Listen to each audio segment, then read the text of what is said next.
It's interesting. Oh, yeah. All right. Get my mic ready here. Good evening, everybody. I want to welcome everyone here on the Finance Committee, as well as anyone who is watching right now or who's on Zoom, such as one of our members here. Today is April 10th, 2024 at 7 p.m., just after 7 p.m. And my name is John Laura, Chair of the Finance Committee, and I'd like to have everyone introduce themselves, starting off to my left. Jody Garson. Peter Underhill. Joyce Boyardi. Michael Crone. Kathy McInnes. Jen Zaretsky. And Sarah, do you want to introduce yourself on Zoom? You are muted. Sorry, it wasn't working. Sarah is. Thank you. So just to remind everybody that not only can you watch us at home through your local access channel, but you can also watch this on demand through YouTube once it's put up online, as well as all the meeting material that we have here tonight, as well as previous meetings, can be available online on the Finance Committee's website. So just a friendly reminder as well, just to speak into the microphones, as we've made some good improvements doing that over the last few meetings, and the audio quality has improved drastically, so thank you. With that said, we are going to jump into the Capital Planning Committee with Jonathan Barry. So Jonathan, come on up. All right. Hello, everybody. Good evening. Thanks for having me here tonight. So this is my semi-annual visit to the Finance Committee. So I'm here to report back on the findings of our Capital Planning Committee's deliberations over the last few months. So hopefully you all have their report. It was shared probably a week or so ago. So I'll just give you a quick run through the report and happy to answer questions as we go. I think everybody's familiar with the kind of purpose of our committee. It is to review the various capital requests from different departments across the town and try to help prioritize them to help groups like the Finance Committee and the Select Board make the decisions you need to make. So our group does not make decisions about what to spend money on. We just are an input to help you folks make your decisions. So this go around, we reviewed 8 different requests. They were listed out on the 3rd page, which is here. 5 of which fell into the highest priority category per our kind of ranking system. These were a replacement car for the fire department, some safety equipment for the DPW, portable radios for the fire department. This is actually a joint purchase with the town of Bellingham, and there's a fairly substantial grant that goes with that. And 2 items for the school, which are really kind of a package deal. So there's a replacement of servers and a replacement of switches. They are 2 separate purchases, but they're really kind of one integrated item in some ways. So those were our highest priorities. Medium priorities were repairs to the library. This is part of a broader capital upgrade plan they've got in place for the next few years. And then lower on our priority list were 2 items, one for the town buildings, which was a boom lift, and the second one was for the school department, which was a skid steer, which is like a tractor plow kind of piece of equipment. I know I've said this before, but it's worth reiterating. Even though we rank these, highest, medium, lowest, or lower, I should say, we acknowledge these are all items that the town could absolutely use. And the various departments made, compelling cases for why they need the various pieces of equipment. But our job is to try to prioritize them against each other in various ways and according to some different criteria. So, just because something's a little lower on the list doesn't mean we don't think the town should do it. It just means it's a lower priority than some of the other things on the list. So with that, candidly, they were pretty, I think we were pretty much in agreement on the committee. We didn't have any real debatable items there. We did have some back and forth with the school about the servers and the switches, just so we really understood kind of the broader plan for, for kind of tech within the schools, and we had some good discussions with them. We had some follow-up questions, got some good feedback from them. So that process, we all felt pretty good about, that we, the school was really helpful and was very collaborative, helping us understand that. The other thing I'll note is we have updated our longer-term capital plan. The summary is here, this page, with the really, really small numbers on it. And some are minor updates where we take some items off from last time and add a few items on, but there is one major update to this that we want to make sure everybody is aware of. So very late in our process, the school building committee had met, I believe it was on April 4th, to discuss potential options for the renovation or potential rebuild for the middle high school. So we had had a placeholder in our capital plan for quite some time based on a very old report, years back, about some renovation costs. These new potential costs are significantly higher than what those old placeholders we had were. So we decided to put a number into our, take the old one out, put a new number in for potential costs to the school renovation. We had some debate as to what the right number should be, because there is a fairly wide range of potential outcomes there. There's also a wide range of potential reimbursement from the state. So it is, this is a number that we're taking our best guess at it. We ended up putting a $90 million number as the town's cost potentially for this, which was really sort of the midpoint of the total costs of the various options that were proposed there, which was about $140 million. And then assuming that the state would reimburse 35% of it, which is hopefully at the lower end of what the state might reimburse for something like that.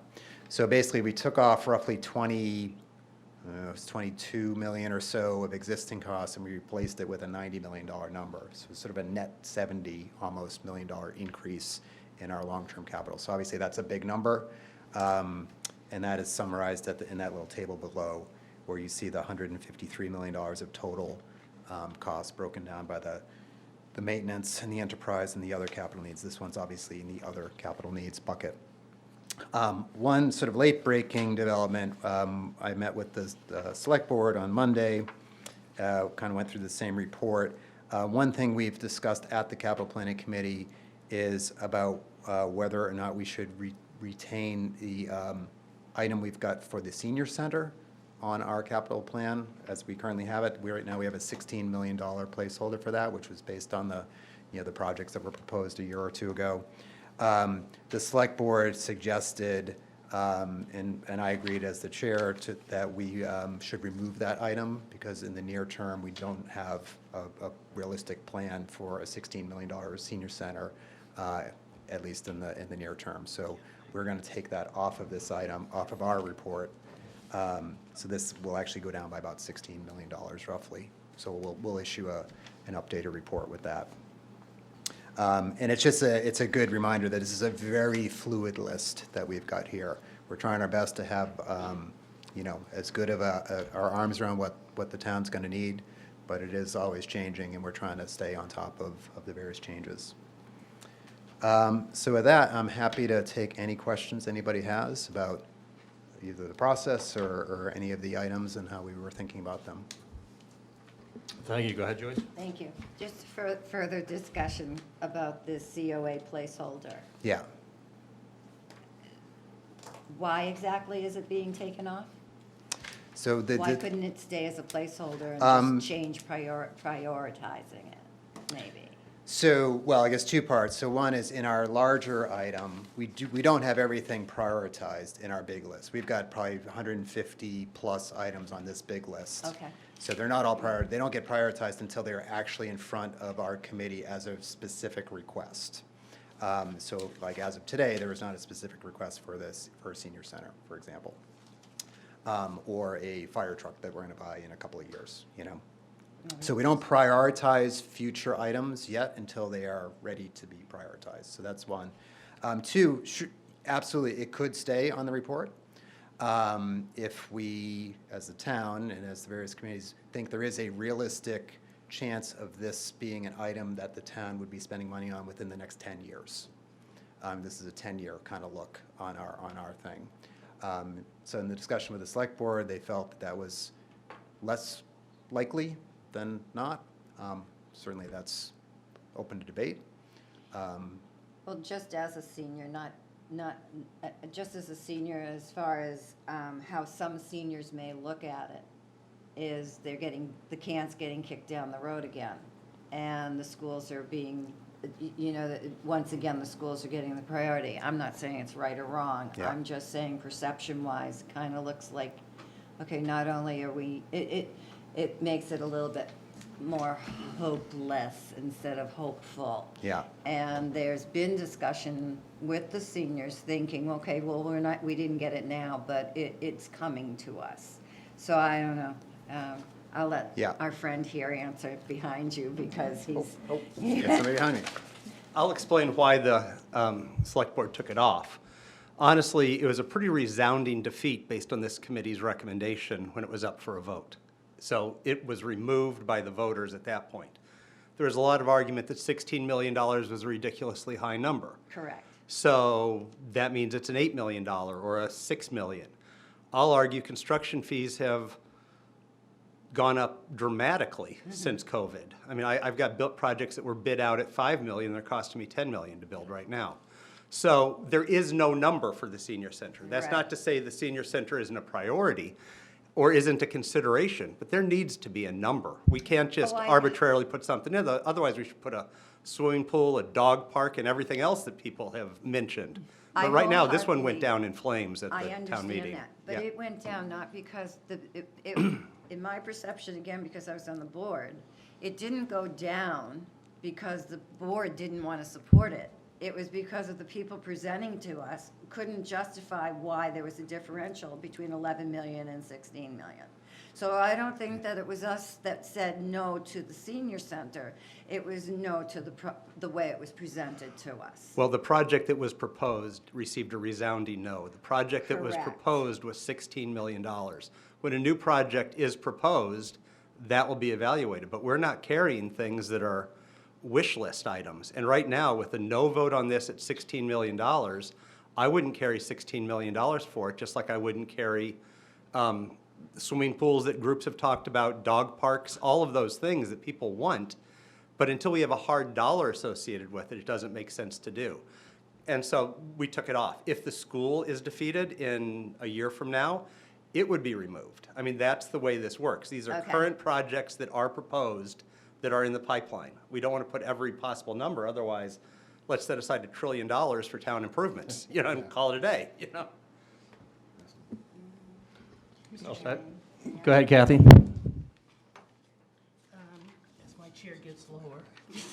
You got the sinking chair. Can you explain to me, the $90 million for the school, Yeah. is that already taking into account, Mr. Chair, the 35% reimbursement, or is it 90 million minus 35%? No, it's 140 million Oh, minus 35% okay. gets you to the 90, yeah.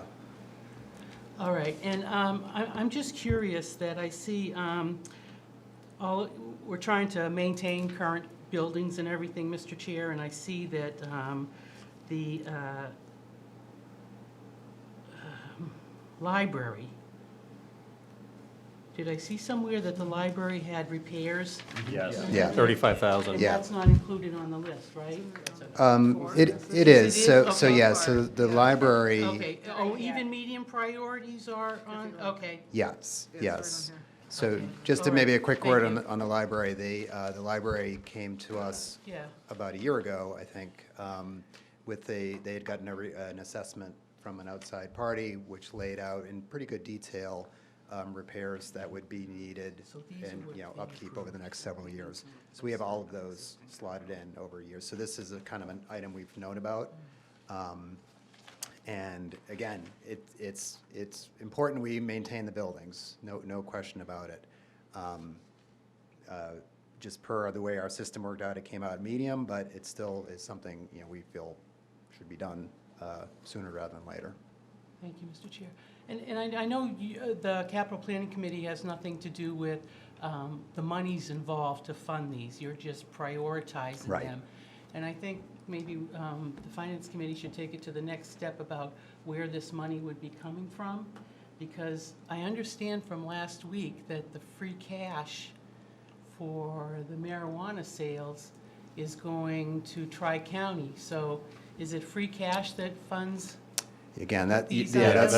that's not for The- our committee to No. So the, decide.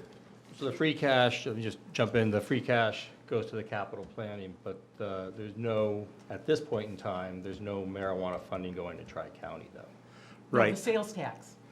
The That sales was, tax. a, for instance, and that would be the FY 26 free cash, or 25 or 20, next year's free cash. This is being paid for out of free cash that's already in existence that came in back November a year ago.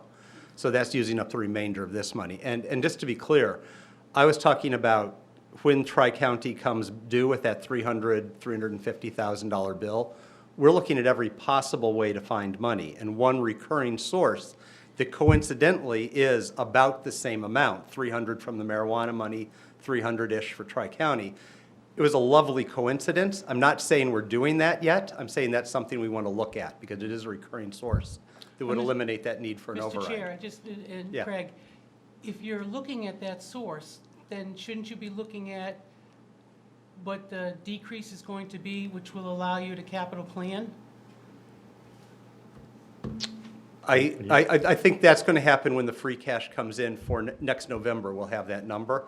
And then we'll see if we have $2.5 million of free cash with $326,000 of marijuana money in there, or if it's $1 million with 326. We don't know enough yet because free cash is a moving target. It's all the receipts, it's all the numbers, it's everything that comes in. We just have this one nugget that we know is about $300,000 to $350,000. It's guaranteed. I just wonder, Yeah. Mr. Chair, on the fire vehicle, it's 87,000 or something, and it's a 2017 with 73,000 miles on it and body rot. Is it prudent for the town to buy a new one with conditions? You obviously must have thought that it was, but I'm just looking at the expense of that, $87,000, that who knows where that money's going to come Yeah. from next year or down the road. That We- isn't, I we- mean, we did, yeah, Who drives so- a 2017 Yeah. vehicle with body rot? You know, half of the people in town do, so. Got one in the I parking just lot wonder if now. the money could be better spent. Yeah. So we did, as a committee, we did. Ultimately, the decision is up to your committee and to the select board. So we had the chief in to talk about it, and he's had a vehicle schedule laid out pretty well for several years. So, we kind of knew this was coming, so this wasn't a surprise. He actually will rotate cars. So he'll get a new car, that will become the primary one. The existing older car becomes the secondary car, and so forth. But yeah, as a committee, this scored highly per our criteria. And just to add on that, going off the fire notes that I have here, it's a 2012 Chevy Tahoe with 70,000 miles, and the chief has a 5-year rotation plan. So to Jonathan's point, it does fit into the capital planning, strategic plan for specifically the fire department. I understand that, Mr. Chair, but I think the financial forecast is changing. You know, we have a 5-year forecast or a 10-year forecast. You know, just with what's going to be coming in from the state, I can't tell you enough about what I'm hearing on the state level about what's happening. So I just hope the town is aware of that for the next few years coming in. Thank you. Okay. Mr. Chair. Go ahead, Pete. Yeah? I have a question about the server replacement and the switches for Sure. the school. Yep. This isn't the first time this has come Right. up, and there was a lot of discussion about moving away from hosting our own servers and moving to a cloud-based Yes. service. Was that discussed in the Yes, committee to your yes, satisfaction? absolutely, yes, definitely. And the school IT department is moving as much as they can to the cloud. There are certain functions that they can't for various reasons. but Security reasons, or- Yeah, exactly. But this move is helping to push, I can't tell you the percentage, but it's certainly a large percentage of their storage would be on the cloud. Great, thank Yep, you. yep. And Jonathan, if you could just add on to that, because I was going to ask a question about the servers and the switches. What's that? I stole your thunder. No, all good, all good. But can you just add a couple sentences in terms of why this was a high priority versus the school project being underway right now? In Yeah, terms of just yeah. waiting? Good, right, so, yes, so the existing, server switch system there is really at the end of its kind of useful life, and they're sort of running on fumes. It's not really supportable anymore. So if it were to fail, they don't have I mean, it fails, Right. you know, and there's not really a way to deal with that. So, you know, there was sort of a question, well, hey, we're going to have a new school, and they'll have a new, you know, kind of a whole new setup for this. You know, that's going to be, assuming it were to pass, that's still several years off before you would actually have the new school. And you still have to, you know, manage all the data in the meantime. The good thing is that these are, well, I'll call them portable. I mean, they would move into the new school, so to the extent, you know, they were still serviceable by the time a school was built. I shouldn't say new school, renovated school. Yeah. Probably a better way to say it.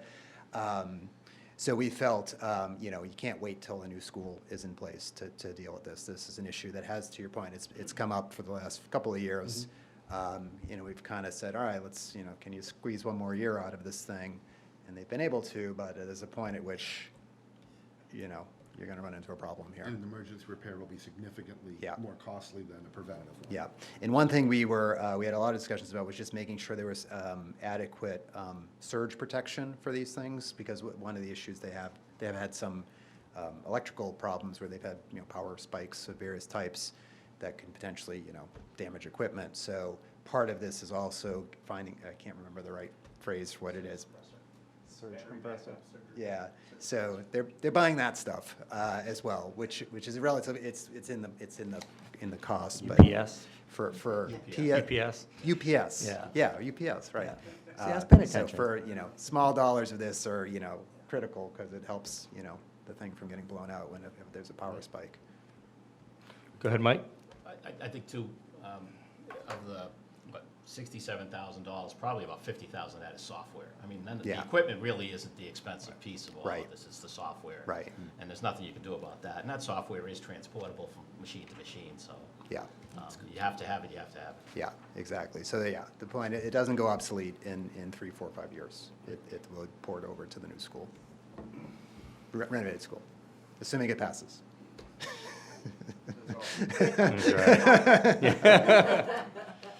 Any other questions for Jonathan? Oh, Jody, go ahead. So with this equipment upgrade, are they also purchasing multi-year licensing? Or do we not know to that level? You know, I don't recall what the license, like You- how long that was for. Usually it is. I don't know if it's a 3 or 5 year time frame. Yeah, I I don't know know. specifically. Yeah. Yeah. I don't remember the specifics, but I I mean, I would believe so. rather spend less for a 3-year license than buy individual 1-year licenses, which end up Yeah, I costing mean, more. we have a fairly detailed note from the school. I'd have to look back. I don't remember offhand what that was. Thank you. Probably would have stood out if it was a 1 year. It's not a 1 year. Right. That part, yeah, I'm pretty sure about that one, yeah. Is it a 100 year? I don't think it's that either. No. It's somewhere in between. Awesome. If there's no more questions, thank you very much. All right. We you. appreciate Thank you it. all. Thanks for your time. Okay, moving on the agenda here and going through the warrant discussion and final recommendations. So if we remember from last week, we have 4 articles that still need to be voted upon. 3 of them are mine, 1 is Jody's. I was thinking about actually doing kind of easier to harder. Jody, do you have your numbers for the stabilization fund? Or do you want me to wait? Well, why don't we have someone speak to? Fair what- enough. What the number is that is being proposed for stabilization transfer? So let me pause, and how about we go, They nod it back. I know, I'm gonna buy a little time here. Why don't we go with article, I'm gonna start with my articles here. Let's start off with article, I'm out of order here, but I'm gonna start off with Article 13, which is the CPC, which we just heard, so while it's top of mind, we can talk about that. So, does everyone have that information available? So, I move that the committee recommends approval for Article 13 to transfer from free cash the sum of $291,232, and transfer from the Water Enterprise Reserve Fund the sum of $10,000, and transfer from the Sewer Enterprise Reserve Fund the sum of $10,000, and transfer from the Stormwater Enterprise Reserve Fund the sum of $10,000, for a total sum of $321,232 to fund the following capital items. And those capital items are listed here. The DPW safety equipment at $40,000. Fire is the Chevy Tahoe we just talked about at $85,000. Fire portable radios at $26,232. That's in conjunction with Bellingham. Library exterior building repairs at $35,000. The school, the Millis Public School server project at $65,000, and the Millis Public School switch project at $70,000, for the grand total of $321,232. Second? Second, there's been a motion and a second. Discussion. Mr. Chair? Go ahead. I'm going to support this, but I once again call attention to the fact about availability of free cash in the future to fund capital projects. Thank you. Fair enough. With these items, I just thought I'd shed a little light on it since I'm the representative here. If I can just follow my notes, which are very long. So this list that Jonathan just walked through, these 8 items that were on the list, the skid steer and the boom lift have been removed in terms of a reduction of what those capital requests are for the $321,000. There were other capital requests, such as the COA vehicle, Council on Aging vehicle, animal control vehicle. Some of these are being pushed off to the fall town meeting. And I have details on all the different ones that are listed here if anyone has any specific questions. But they were talked about over the last few meetings with the CPC group committee. Yeah, Mr. Chair. Go ahead. Yeah, on Monday night's meeting, the select board voted not to include the boom lift and the skid steer for exactly the reasons Kathy's articulating. We didn't think we could take a risk on the lower priority items with the unknowns, so we took the lower items off the request list this year to give us a little leeway, putting that money into stabilization, to spoil the surprise for Jody. But it gives us a way to bank the money for future needs if we need it, be a little bit more prudent. Mr. Chair? Go ahead. Are they delayed until fall town meeting or next year? They are delayed until we find out how much money we have and assess the needs again, because they were lower priorities. I think the town, much to your point, is getting to a position where we can't always afford to do every item. We have to look at the highest and the medium. We can quibble about what's a highest and what's a medium, but I'm trusting the committee on that. But the low is quite low. I serve on the committee also, and it was quite below the, well below the medium, okay? So it was a pretty easy removal there, even though we do agree they'd be great for the town to have, lovely to use them. If we had all the money in the world to deal with, we'd certainly buy them. But at this point, as things get a little tighter with the state information, it seemed safer to bank the money into stabilization. Mr. Chair? Go ahead, Pete. I support this article, but much like Ms. McGinnis and Mr. Schultz say, I support it because we are putting money into stabilization on top of this. Sometimes we have a bad habit of spending every last penny of free cash on capital projects. Yep. I think this is responsible and the right thing to do given what the town's facing. Perfect. Hello. Hi, I have a question. Could Am I you allowed to- identify yourself? Yes, I'm Lauren Barnes. I live on Curve Street. My question is specific to the accuracy of the information such that taxpayers have confidence in it. And I'm speaking to the vehicle, which has a big rounded number. And, I mean, even on the Price is Right, you have to be a little bit more accurate than that. So I guess my question is, why the big rounded number, number one? And number two, is it a hybrid, which is in fact the trend of fire departments? Thank you. To save money, to show taxpayers that every little dollar counts. Absolutely. So I can speak because I asked a similar question during our meetings. When they have this $85,000 request, typically, and I don't know the exact number off the top of my head, the vehicle is $45,000 to $50,000, and where the extra $30,000 plus comes in is outfitting it with all the computers and the radios and the lights and everything else. And so that's the reason why that's a big number, or the number that it's represented. So they're keeping the old one in the equipment they're in? So what happens is they roll it down, so car one becomes car two. Car 54 becomes? Good question. Where are you? CarMax. CarMax. But correct. Is it a hybrid To my knowledge, I don't know. I don't think it is, though. But I can double check and find out for you. Mr. Chair, Go ahead.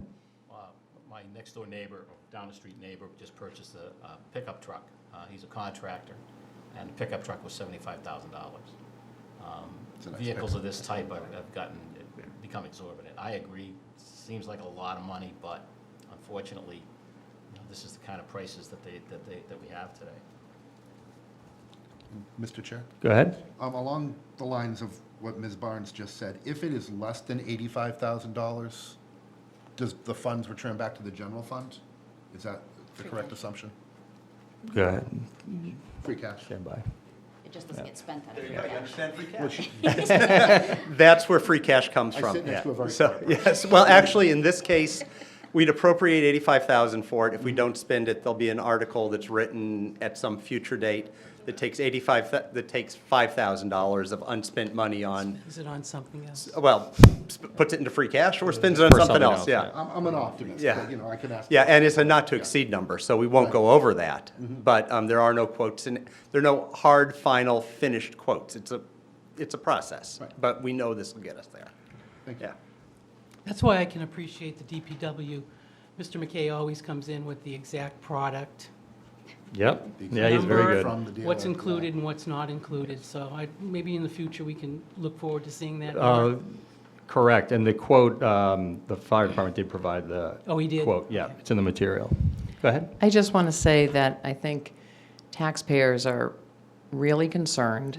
They see 3 overrides in their future. And I think the message that we want to hear is that every dollar is being looked at. And we have an energy committee, we have an energy manager, and I'm surprised to not see a philosophical shift from management on down being executed that would have pushed this vehicle into the hybrid realm. And I would think that that would be a question that everybody here would want to have answered because it would be a lower operating cost and a higher efficiency for mileage. Thank you. Go ahead.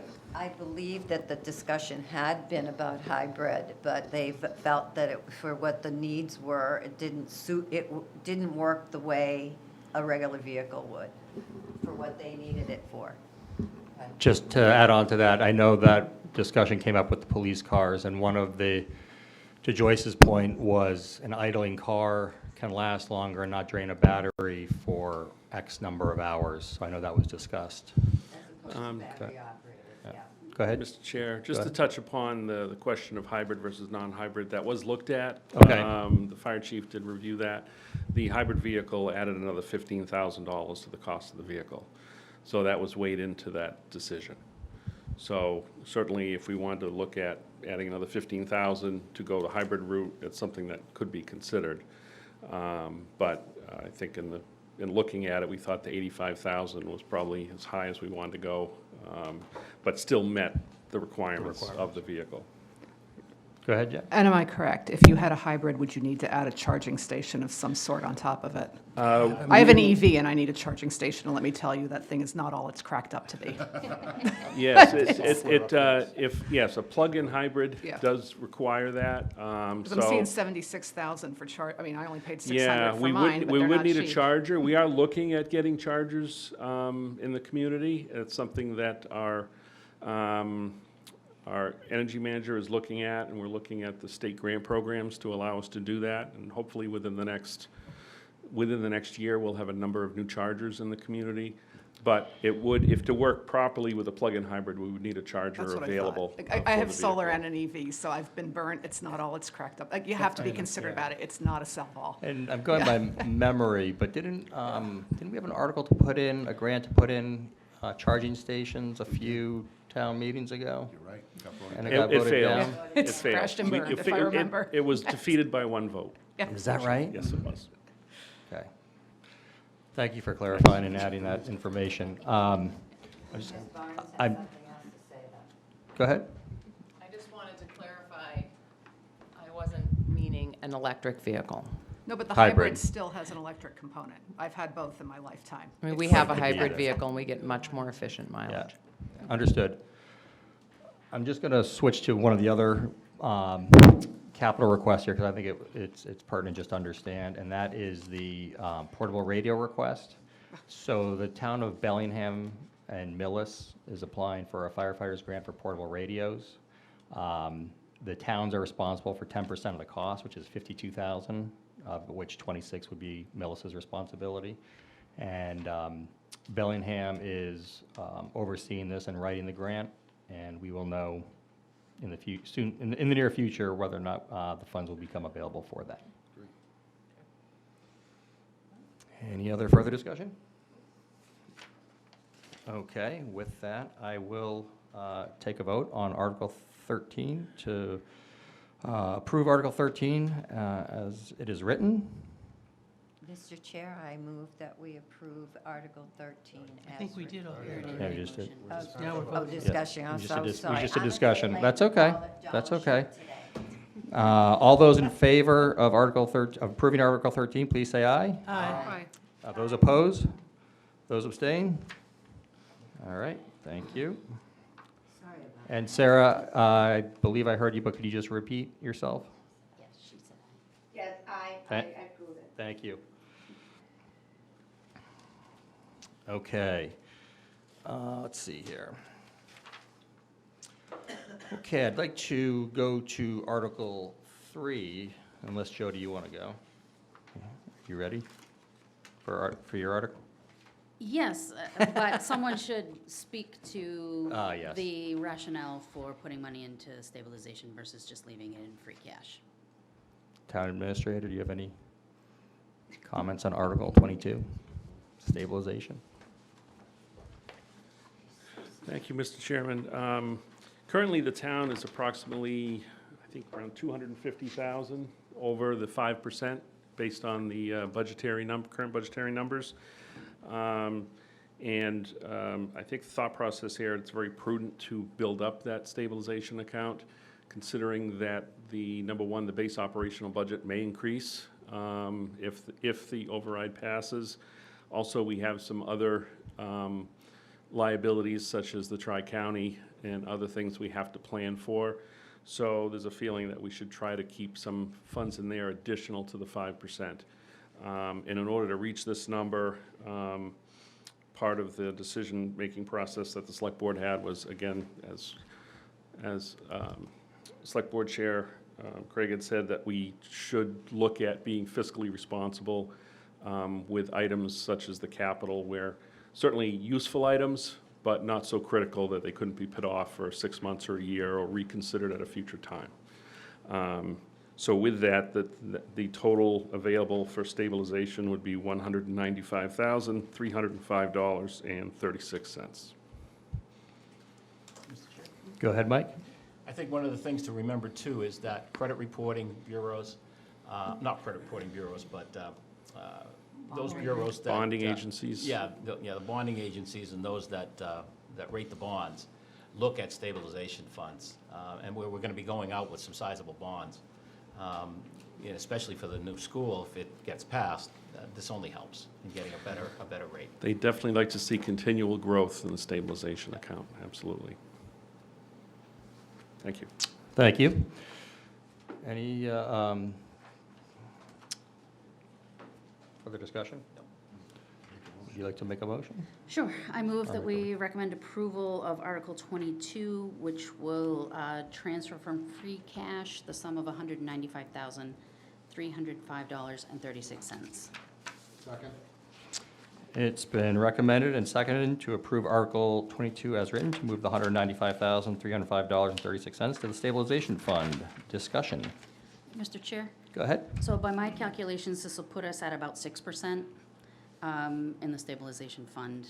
I mean, the numbers move a lot because of interest rates, and it depends on what our final budget is, for the town. So it's not like it's going to put us up to 9% or anything. Right. It's just putting it away a little bit extra. So I think it makes sense. Once it's in stabilization, it is more available than waiting for the next year's free cash to be certified as well. So. I'm sorry, repeat that again? So if we just left this in free cash and we Yeah, didn't spend it. correct. We'd have to wait until free cash is certified next year. Thank you, yep. In order to be able to allocate it. Yep. But by having it in stabilization, it's available at next town Yeah, meeting if we gotcha. need it. Thank you for clarifying. Further questions? Only about some things. If there's no more further questions, all those in favor of approving Article 22 to transfer $195,305.36 to the stabilization fund, please say aye. Aye. Opposed? Aye. We heard it. Abstain? Thank you, Sarah. Welcome. You came in loud and clear. Perfect. Thank you, Jody. Okay, shifting gears to the last two articles, and I'm going to start off with Article 3.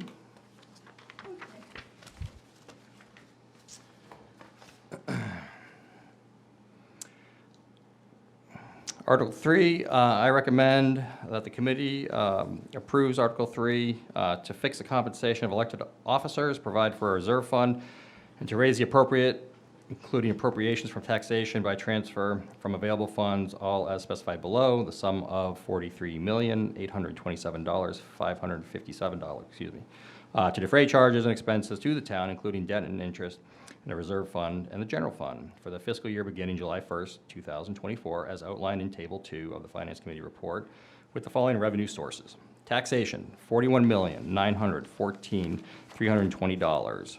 Ambulance fund, $822,519. Perpetual care interest, $332. Sale of cemetery lots, $7,358. Cell tower revenue, $56,334. Bond premium release, $90,198, and marijuana impact fees of $189,780. And to authorize the following transfers: sewer fund indirect cost to general fund, $259,775. Water fund indirect cost to general fund, $317,503. Stormwater fund indirect cost to general fund, $169,438. Second. Second.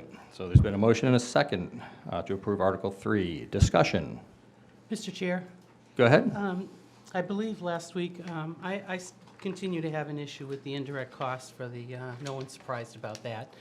I had asked a few questions that you forwarded to the proper authorities and have not heard back on specifically what overtime funds for snow and ice removal were paid by the the enterprise funds. Correct. For, and I don't know if maybe it came in today and I didn't see it. No, so what I've been doing for your questions and all questions is as I've been getting answers back from the various departments, I provide them back to the committee as quickly as I can, and these have not been reported back yet, so we don't know. So those are being worked on currently. Then I wonder, and I'm just going to say this, that I think 10% and 20% of the expenses from the finance department and the select board come out of the indirect costs, and I requested these figures on Thursday.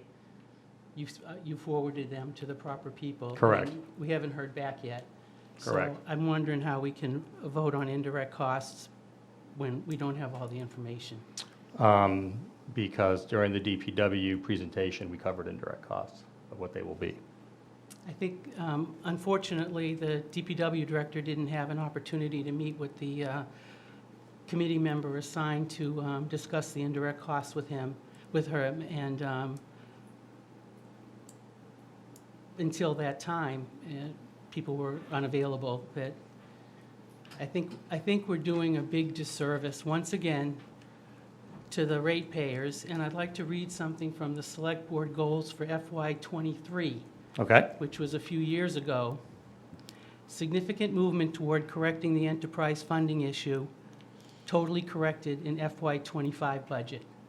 And with the snow and ice overtime, some of it coming in at $70 an hour that is being charged to the ratepayers for snow removal, times how many and how many staff. That's one person. We're not there yet.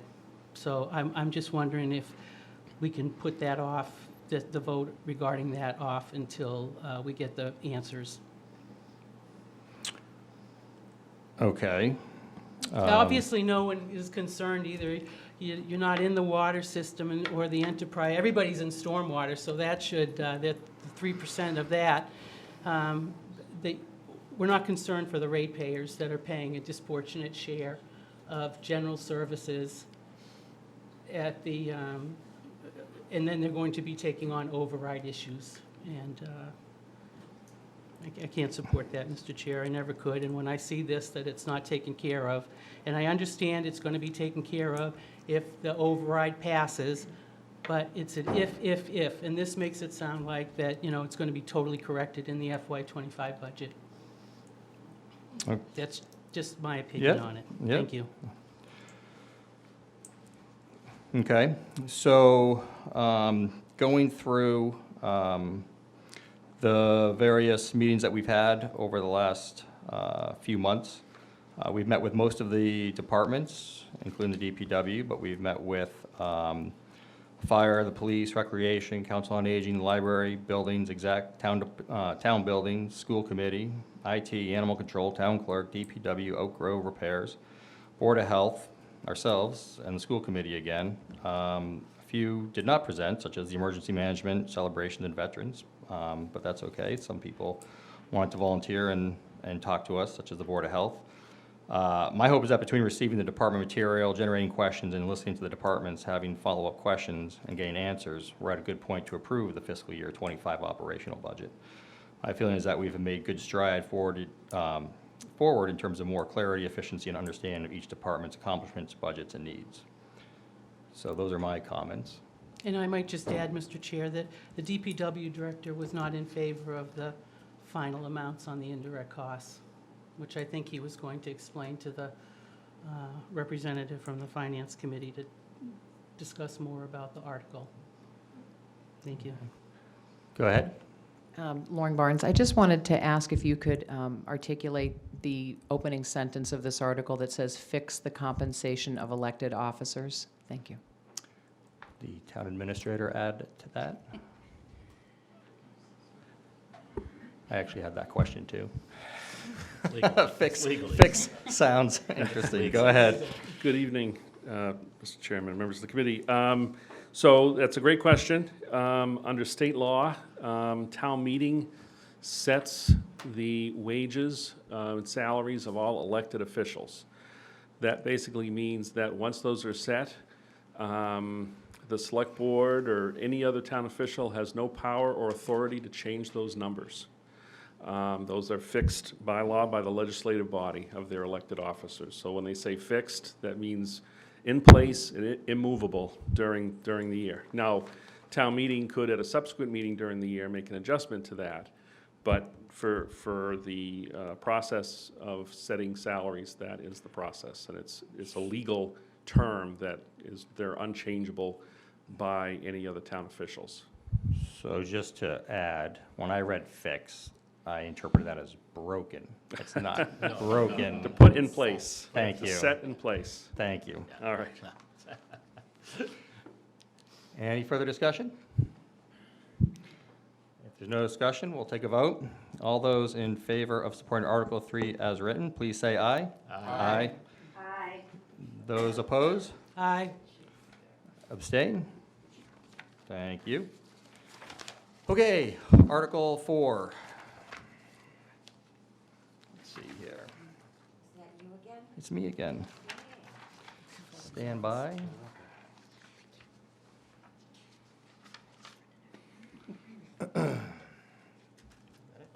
Yep.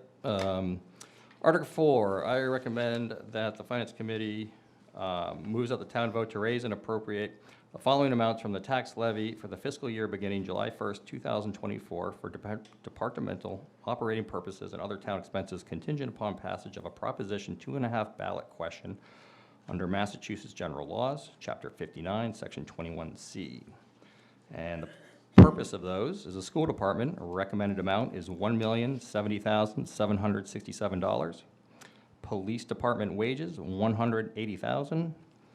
Fire department wages, $95,118. Department of Public Work wages, $54,115.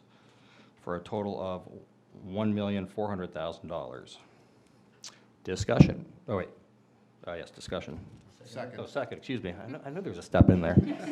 I know. Was that a second from you, Pete? That was a second. Okay. There's been a motion and properly seconded. Discussion. Mr. Chair? Go ahead, Pete. I'm in favor of this article. This isn't something new that has come up with the town. We've faced this over the past couple of years. We've come up with new and novel ways to wait for the state to help us on this, but it's pretty clear that no help is coming. And this is what we always said would be the ultimate step if the state couldn't step in. So this is something we have to do to preserve Millis schools to the standards that they're at right now.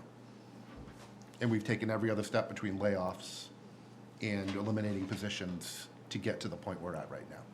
So I fully support this article. Thank you. Mr. Chair, Go ahead. I was probably the one person on the board that was not in favor of the school override until the school made its presentation.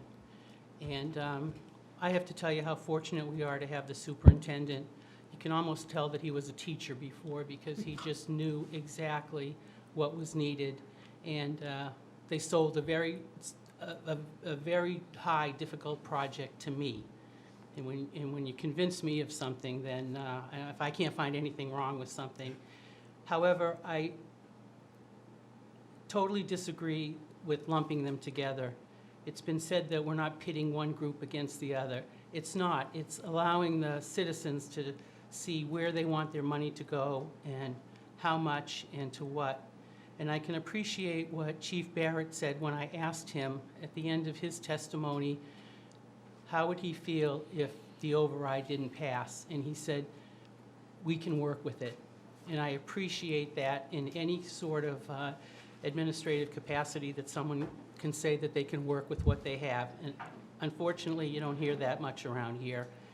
My one question for the police department wages, maybe the town administrator can answer that or the select board chair.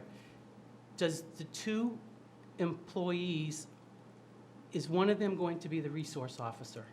Are they assuming that now? I believe I can answer that. Oh, thank you. The answer is no. No. So when has, you know, the forecast people talking about, has anyone decided if that, the state has now said that it's not a mandated position. Is the town going on that same, have you figured out next year what you're going to do when the money runs out for that yet? I just, you know, Yeah, I'm just. that's a fair question. I wouldn't feel too bad if one of those was going to be the resource. But he, you know, the department asked for 3, you gave him 2, and I'm wondering if you're saying, we'll give you the 3rd one next year for the resource officer. Craig? It's not our intent to ask for another override for, I hope, 5 years at least. I mean, I'm hoping this, and I can't commit more than that because we know how things To be change. careful, Mr. Chair, with what you say. It's my hope that we don't ask for an override for another 5 years. That's what the And plan. who is that's what- we? The select board. We, the select board, the town. It's my hope that we as a town do not ask the voters, am I getting specific enough, for Yes, an as you should override be. in the next 5 years. Yeah. The marijuana money continues through FY '26. That will fund the school resource officer next year. In FY '27, we will have to make some decisions. That's why we are putting extra money in stabilization. That's why we're not buying the lowest priority, the lower, careful in the words, the lower priority capital items. We may need to do some things like that to maintain the items that are funded through the marijuana money once the marijuana money goes away. But it does not go away next year. This will not be an issue of us needing to replace the school resource officer funding next year. So, Thank you. yeah. And just to refresh everyone's memory, when police and fire and every department actually who has HCA funding, I know I asked, and I think it was, hopefully people remember it, but the question was, if you have HCA funding, what do you plan to do? Because you bring up a valid point in terms of what happens when it runs out, whether that's police, fire, or other. And I know that the discussion was between the school and the police, but we don't know yet. That's a future discussion and a future But question. when's the future, Mr. Chair? You know, we've got 5-year forecasts for everything except on the important items that are here. But I'd also like to, I think the DPW, since 2017, it was recommended by a professional group that examined everything, that there should be at least 2 or 3 added. And why can't that, I would have them look into it coming out of the real estate taxes, operating budget, I think is what. It's not free cash, I learned last week. You don't fund jobs with free cash. It's, Go ahead, sorry. thank you. No, Go ahead, Greg. Yeah, several years ago, there was a study that said we need, and I think it was 4, Kathy. They recommended 4, it might have been 3, but. I was giving you the benefit Yeah. of the doubt. I believe it was 4, but a few years ago, we added 1, and we're adding another 1. And we asked Mr. McKay when he came in to speak whether he, since the report does say 4, we've added 1, that means we're 3 short, we're adding another 1, that would leave us 2 short. When are you adding another one? If the override goes through? If the override goes through, Okay, we'll be so- adding another 1. So so that it's- would be it's- 2 positions replaced If- out of the 4. So far, it's only Well, one. Can you let him finish? This is all if the override does not pass. Understood. It will continue to be as bad as it is now. Yeah. So we're trying to look on what could happen. Should the override pass, we will have added 2 of the 4 positions that were requested. Mr. McKay thinks that's a huge step forward in what we're doing. He would like to see what happens with field work, if there's some, these are words that he was mentioning at our meeting, whether there's some collaboration that can happen. He wants to leave his options open. And as I said, we're trying to do the minimum we can do to get through with what we think we need. Every one of the town departments will make do, and the school will make do if the override doesn't pass. They'll make do by cutting 15.8 positions. We'll make do on the town side. It's going to work. I mean, we will have a balanced budget. Everybody will balance this thing. It'll be devastating cuts in the school and absolutely no growth on the municipal side and no improvement on the municipal side. The mental health issues the police are dealing with, the request was for 3. We thought 2 patrol officers would address the most critical of his issues. A DPW requested 1 in the original budget, we went with 1. Putting aside the fact that 4 was the number before we started the funding of this. And the chief, the fire department made a compelling case for the things they're not doing. So yeah, he'll make do without having a position, but we won't do our fire alarm inspections when developers need them done, or contractors need them done, or homeowners need them done. We won't do those things because we're responding to calls. This gives us the ability to be proactive and do what we need to do. But thank you. Thank you. Go ahead, Mike. I think that all of the departments made compelling arguments for the monies associated with the override. I think with police indicating why the increase in population demands that we need more officers, fire, increase in population, increase in these so-called medical centers that need ambulance service dramatically, that they need it. DPW, obviously, we just talked about that. Schools have indicated they need it. I think what convinced me was the chair of the school committee saying that if they get this override, they're not going to be looking for additional funds in the next few years. Good point. I think that that's important. If I was to hear that, yes, this is just going to get us through this year, then obviously we're just confronting a problem every year. But when that was said, I felt more comfortable about it. And I think that given the information that we've been given in all the budgets, all of the presentations that are being made, the town obviously has a choice. But I think, as for me, I think the choice would be to vote for it. Thank you for your comments, Mike. Jen, Mr. do you have Chair? anything? Sorry, go ahead, Jody. So, one of the things that I just want to highlight is the fire chief has been asking for additional staff, particularly for administrative help, for years. I think pretty much as long as I've been on the committee. And that was before the explosion in the growth of, folks needing more medical services in town. From last year to this year, just the ambulance receipts that we are, putting back into the budget, it's like 30% growth year over year. So, there's a lot more activity with the fire department, so I think that makes sense. I think all of the departments made compelling cases. Like Kathy, I hate to support an override, but I think this is in the best interest of the town. I hate my taxes to go up. I hated it when it went up when the schools came on. It was tough. It was tough to make those payments, and we're looking ahead to even more with, Tri-County and with the middle school, high school. But we also have a duty to serve the residents in town. So I'm super sensitive to those, particularly those on fixed incomes, that, every tax increase is, something that you have to do without in order to keep your house. It's heartbreaking and heart-wrenching to have to make those decisions, but we also have to provide adequate services to educate kids in town, to provide for those who are having mental health crises, to provide for those who are having health crises, and to keep up with with our roads in town, which are like drive us all crazy. The DPW does a lot of different things, and without additional help, they can't possibly keep up with the amount of work that they have. So even just one laborer I could see would help them keep up with it a lot better. So that's my 2 cents. Thank you for your comments. Could I ask just one question? Yeah, Kathy, are you opposed, is it that you'd rather have 2 separate overrides? So that one school, one municipality, separate it so that people can vote separately? I'd rather have 3 or 4 overrides, Mr. Chair. Okay. Because I just want to reiterate someone that a school committee member said at one of the tri-board meetings. She said, here we have the school trying to save, I think it's 17 positions, and in the same override, we're adding, on the municipal side, 4 positions.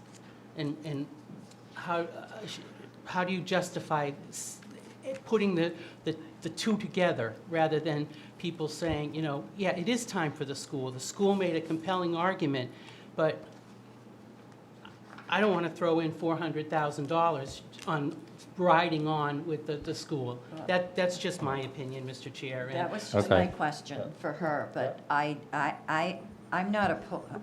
Sorry, I'm not opposed. The other day, I actually had an emergency with somebody that I didn't know well at all, and met this person for lunch. And she apparently appeared to be having a stroke right in front of me. And I got her into my car, and it was, okay, what do? I can't take her to a hospital. And I went over to the fire department, and they were on it and took care of things, and I asked about another firefighter, and he was on a call because I knew he was an EMT. I originally had asked. I saw it firsthand. I've seen it firsthand in my neighborhood with the police having to take care of situations that you don't think are happening. I honestly don't think that, the fire chief did say he would do with whatever they had, but you shouldn't put them in a position where they have to make do. That's I understand I respect you wanting to split them. I do respect that, I understand that, but bottom line, they're things that we absolutely need, the school as well as these positions. So it's being put in the article is what they're for, and the people can then in turn decide whether they want to vote. all or nothing, Mr. Chair, all or nothing. Correct, yep. No, Thank you, Joyce. Jen, do you have any comments at all, or are you good? I do. To me, it's all the town budget. It all comes Yeah. out of the town money. So for me, I don't No, see it the comes out difference. of our pockets, it's not the Yeah, well, town. it doesn't matter to me whether it's 2 overrides or 5. It's all going to hit the tax bill, Yeah. whatever, And if we don't like it, if we don't want that level of service, then don't pay for it. But what was eye-popping for me is the number of calls into the police. Yes. Holy cow. I'm a very self-reliant person. I hate to call anybody for help. But if that's what we want, if that's what people want, if they want to call on the football kids going door to door, then you got to pay for the cops. So I'm in favor of the override. All right, thank you. Even though I won't use it, most likely. You have some questions? Chair, Yes, Sarah, please, go ahead. sorry guys, if you can bear with me, I'm losing my voice, so I'll try to be quick. I'm in favor of the override. I went basically through every scenario in my head as far as what would happen if my taxes went up, what about, I'm concerned for, yes, I'm concerned for the elderly population in town, who perhaps can't afford another tax raise, but in my opinion, these services are just basic services that every town should be providing. School, police, fire, Department of Public Works, to me, it's all public safety. And it was pretty clear that the town is almost doubled in size over the last, 10 or 12 years. And the police and fire calls tripled. DPW let us know that the building has not stopped. There's going to be several more neighborhoods, several more apartment buildings. The assisted living facility is only at 30% capacity. If this override, my concern is if this override does not pass, the situation with the schools and the public safety is only going to get worse, because we're operating with the same number of staff that we have to deal with whatever function, and it's only going to get more emergency calls and more students in classrooms. And I just think that I don't want to start down the slope of being in a position 3 years from now where the police department can't handle the calls, and I'm waiting because I call 911 for 5 or 10 minutes because there's nobody to send. And so that's my concern. Basically, I don't know if anybody else agrees, but. Yep. Yeah, no, thank you for your comments, Sarah. And you're coming in loud and clear, so save your voice. Okay. Lauren, do you have comments? Lauren Barnes, a couple of comments. First of all, I want to remind the Finance Committee that 30% of our town is 60 and over. The second is, for those of you who might not have seen it, Heidi Perkins, who's a resident of our town, is also a CFO of another public school department. And she gave a very even-handed overview of what's going on a statewide basis. So what's happening in Millis is not unique to Millis. And what it requires is ingenuity.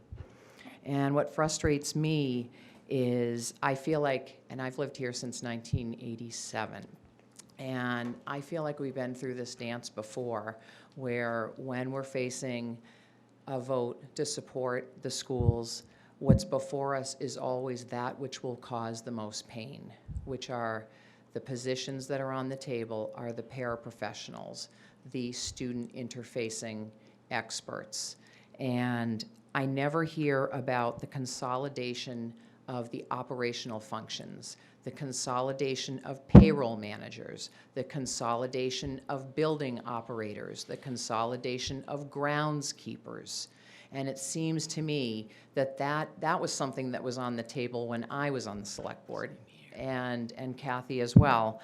And as a taxpayer, that's what I'm expecting from my town leadership, not to feel threatened, because this is, if you stand up and ask for prudent financial management, you are branded anti-school or anti-student or anti-teacher. I want everybody to know that is patently unfair, however you decide to vote at town meeting. It is reasonable to expect the town leaders to be innovative and to not put the low-hanging fruit, the low seniority people whose impact with students, the aides, the special needs experts on the chopping block. And it really feels very manipulative to many voters, people with whom I've spoken. The other question I just want to ask, because people ask it of me, is we've had a lot of development growth on housing. That equals taxation. Some of these houses are million-dollar homes. So as we're looking to ask the voters to fund more services, the question that doesn't feel like it's very transparent or apparent is where is all of that new taxation? And why isn't that taxation funding some of these problems as the solution? Thank you. Thank you. Yep, go ahead, Craig, thank you. Yeah, as I pointed out last time I was here, it's been 18 years since we've had our last operational override, other than, I believe it was 2 EMTs that we bought 12 years ago, hired 12 years ago. So any major broad-based override. Firemen, the firemen. Fire EMTs 12 years ago, yeah. 18 years since we looked at a broad-based override. We were in desperate situations. I was sitting where you're sitting at that point 18 years ago. We got lucky. Marijuana money came in, Glen Ellen came in, other development came in. So that wasn't a windfall that put us over the top. That's a windfall that kept us from having to ask for this for 18 years. That money was spent on operations just to maintain. I mean, we didn't grow dramatically during those 18 years. We didn't add tons of staff. We used that money as it came in slowly and trickled in to pay our existing costs. The school has a budget, contractual budget on their salaries that grows by 3.5%. The town grows about that, maybe a little more, maybe a little less, but it's about that. So we're not crazy contract-wise right now either. So this money, the windfall that came in from all this new development is just what kept us alive for 18 years and kept us from having to do this earlier. As for cuts, Laureen, those, Mr. Chair, through you, those staff have been given pink slips. This is not a dramatic, let's scare people. They're gone. We cut $750,000 from the school last year on all the easy stuff. And the easy stuff included 5 or 6 staff also that we didn't bring back. All the supplies have been cut. All of the wages of we've cut. We've consolidated the janitorial service between the 2 buildings, between town and school. So that's been done. We've consolidated. Payroll and HR is being done as we speak. Payroll, I'm sorry, I lump those together whenever I speak. Payroll is being consolidated between the 2 sections of town. So really, we're doing all of those bold and innovative things. It's just that, unfortunately, we ran out of money because the growth is slowing down. And we would be absolutely fine if the state hadn't hit us with a 14% cut on increase on sped costs. Yes. That's what pushed it over the edge. Quite honestly, I would have looked much harder at an override if it wasn't for that absolutely unfunded, unplanned for mandate that came our way. And an almost 5% this year. Yeah, and 5% increase this year. So those are the reasons we pushed this, and that's why we're doing it. And for 3 years, for 2 years, we were innovative to the point of being criticized for innovation. We took free cash, we borrowed from stabilization, we used other free cash. We did all of that to avoid this, to give the state 3 years to come up with an answer. And all they've done is cut more. I mean, so the answer is going to be, it's going to get worse. I'm not waiting for them to solve this anymore. It's important on us to solve it. If our kids, and my kids, I've got 3 kids that graduated from the school system. I have no dog in this fight as far as benefiting from it. 3 kids graduated, all of them went to top-notch colleges, advanced degrees, scholarship opportunities. The Millis school system did really well by me. I'm bragging about the schools, not my kids. The school system did really well by me. I think that we need to let the new people that have moved in our town, bought those $1 million houses, those $650,000 houses across the street from mine that shocked me. But those people are having kids, and they deserve the same school that our kids had. That's my take on it. Well, one question, Through the Mr. Go ahead, Jen. Yeah, to the allegation that it's, the order of staff getting cut, is that governed by union rules? That's not just a cheap and easy shot, right? It's not in your control, correct? The staff that are cut, they can, and I'm not the expert on. I know you're yeah, not, but yeah. you're the only person who's But- close to it yeah. here right now. But unions dictate a lot of That's this. what I thought, okay. They'll eliminate a 4th grade, they'll eliminate a teacher in, for instance, hypothetically, 4th grade. If a senior teacher in 3rd grade, if that teacher's senior to somebody in 3rd grade, they can bump the 3rd grade teacher. So it's all governed, as long as you have the certifications and all that, it's all governed by union rules. So it's not in your control for the most part? No, I mean, Yeah, we can, that's what I they thought. decided how many people it would be. They have delivered pink slips. There is no drama no bait and switch here. There are 15.8 positions that have been notified that they're not employed next year unless this passes. Thank you. Thank you, Craig. Mr. Chair. Oh, sorry. Hang on, go ahead, Mike. Craig and Lori, is it? Lori. You're both right, Lauren. You're both right. And you look at it from two different views, but absolutely come to the middle. I'm a taxpayer too. We're reaching a point where we're approaching $20 a thousand in tax rate. That makes it very difficult for people to live. On the other hand, as Craig said too, you know, we have to supply these services. You know, when you said, you know, where did all that money go from new growth? I came from a town that had dramatic new growth, and I sat on long-range financial planning committees, and we realized that tax rates would never going down, that they would be, that the increases would lessen because of the new growth, as you said, Craig. And that's the way it works, unfortunately. I don't know the solution. I don't know that Leave. anybody here knows the solution. You don't like it, leave as you get on a fixed income. Yeah, That's I my mean, plan. maybe that's one solution. So I should move, but- Mr. Chair? Yeah. No, no, no. Hang on, let, I'm planning on it. hang on, That's not Jen. what anybody's Hang saying. on. No, Go ahead, that's not Mike. what She anybody's just saying. said. Well, actually, she's kidding. I'm not kidding. Okay, well, the point is that, no, we have to be, you know, we have to be, I'm truly offended. I'm not kidding. Folks, go ahead, Mike. we have to be mindful of what we need, and we have to be mindful of the money that we have. I think, you know, people are doing their best to do that. I disagree sometimes with decisions that are made. I make my voice heard. This committee doesn't have the role that the other groups in the town have. We can evaluate the information we're given and make a recommendation to the town. We can't decide what to do in the schools or what to do in town government. That's by the individuals that were elected to make those decisions.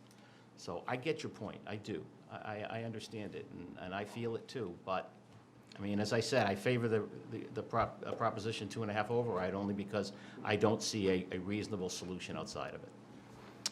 Thank you, Mike. Do you have further comments, or? Just one point. Yeah. Our tax rate's right now in the mid-16s. 16.42. Thank you.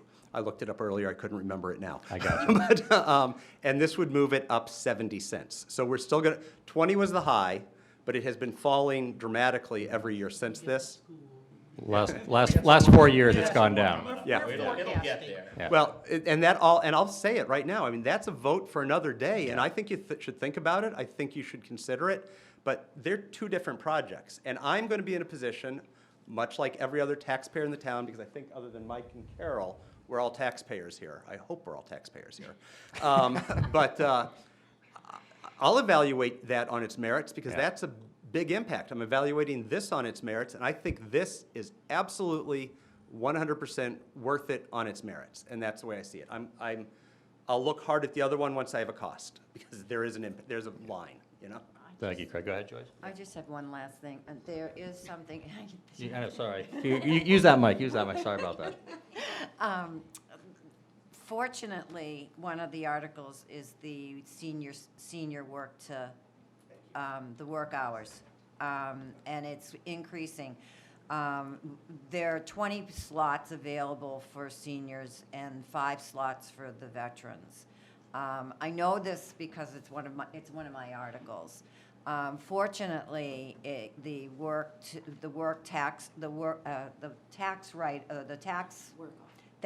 tax work-off is going from $1,500 to $2,000 a year that seniors can get off of their taxes if they work for the municipalities. That 15, and it's based on a $15 an hour. So currently, it's 150, it's 100 hours that they would have to work, and by going up to the 2,000, it's going up to approximately 34 hours they would work in return of getting taxes off. So hopefully that will help some of the seniors who are on fixed income, that if they want to apply for that program, they can, and give up their time as to write it off. I'm not saying that's the solution to everything, but it is one thing that will help the seniors with the increase of taxes. Mr. Chair, how many was that? How many are eligible? It's 20 seniors are eligible. 20, so And- 20 out of 30% of the population. Well, I'm just saying. Yeah, I know, it helps. Yeah. I'm It just helps. saying that there are some people who really need that Of those 20, they really need it.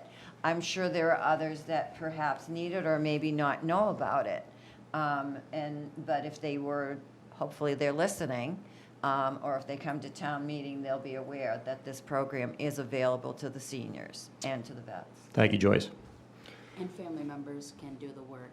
They don't have to do it Yes, themselves. exactly, and the family member can do it. It can be given to somebody else if the senior is not able to do it.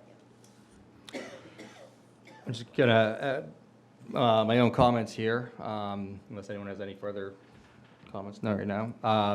First of all, I want to thank everybody on the committee as well as the administrators for adding guidance and insight during this time with an override, because it's a big decision for the town. And it's our job in a fiduciary capacity to make sure that these are the right decisions for the town and the future of Millis.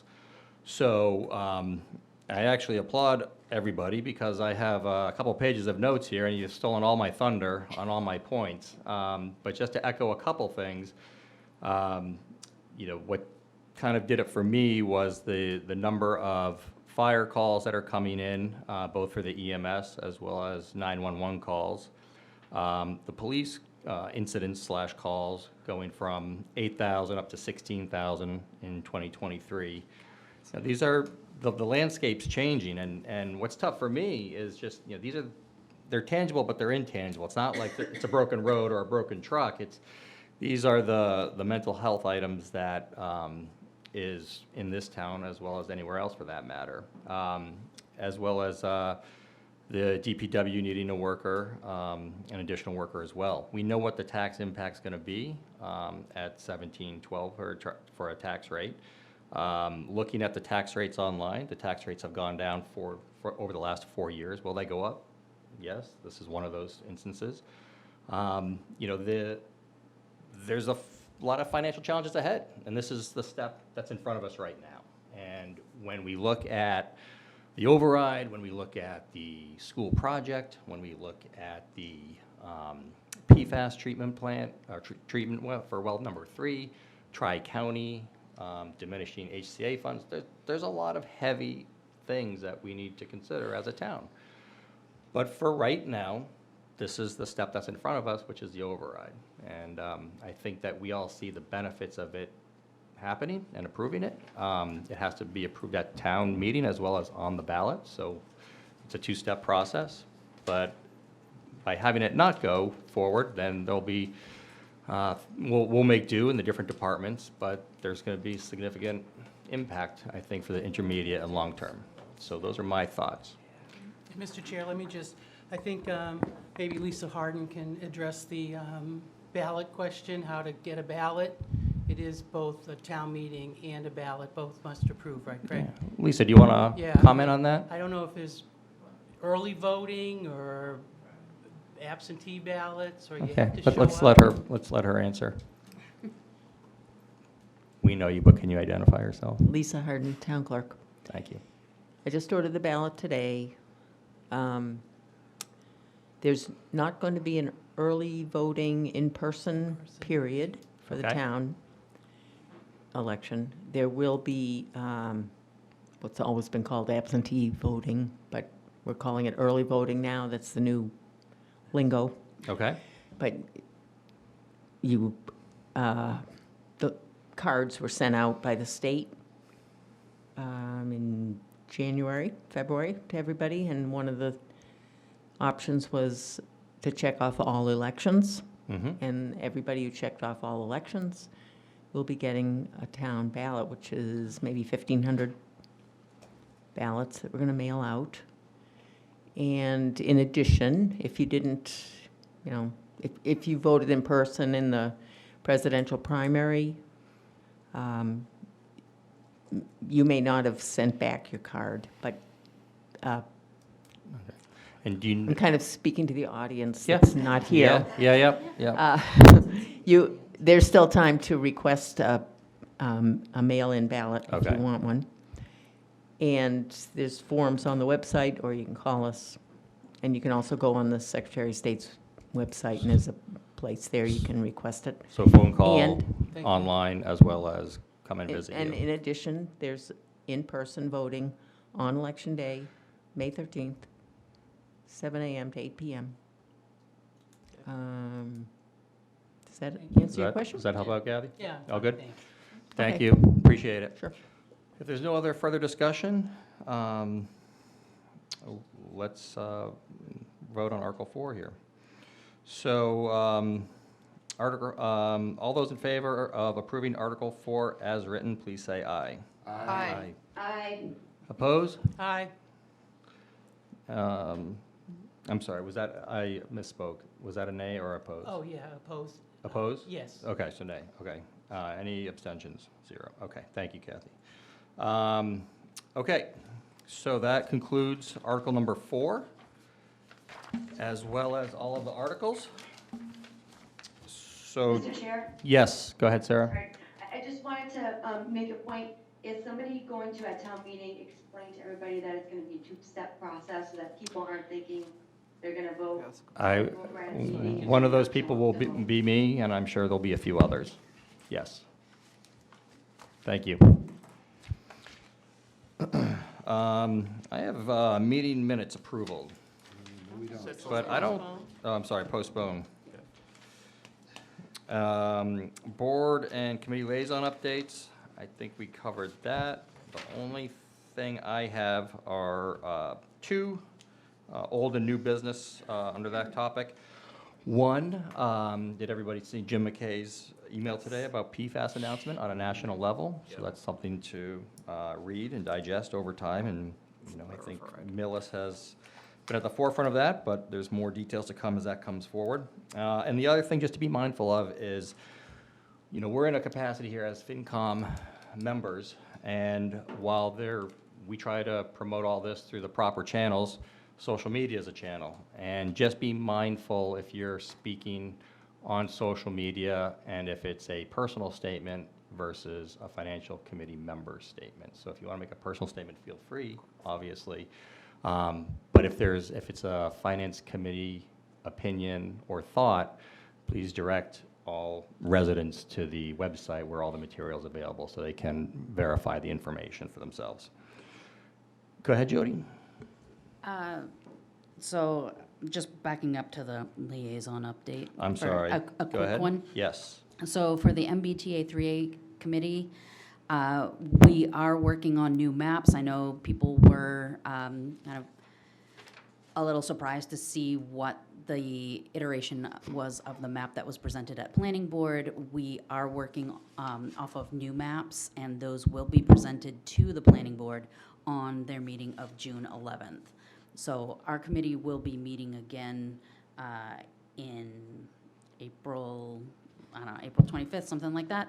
But, and we'll be working as a committee to further refine the proposed bylaw and the maps. But that kind of final document for discussion with the planning board will be for June 11th, so you can look for that. So don't Okay. get too worked up about what was presented at the planning board. That was for discussion, but things have changed substantially since then. Okay. Thank you for the update on that. Mr. Chair? Go ahead. I just want to follow up on the few questions that I wrote to you and you forwarded. One of them was the amount per ratepayer for bonding the next portion of well 1 and 2. That's not done yet. We did 1, but now that it's completed, they'll go out for the big amount. And then the preliminary on well 3, I think we had asked. Yep. And I'm also still looking for the overtime amounts for the enterprise. 100%. Thank I you. have all those questions lined up. Yep. If there's no other further discussion, I'll take a motion. Move to adjourn? Second. There's been a motion to adjourn, second, and all those in favor, please say aye. Aye. Those opposed, abstain. Thank you, everybody. Nothing better to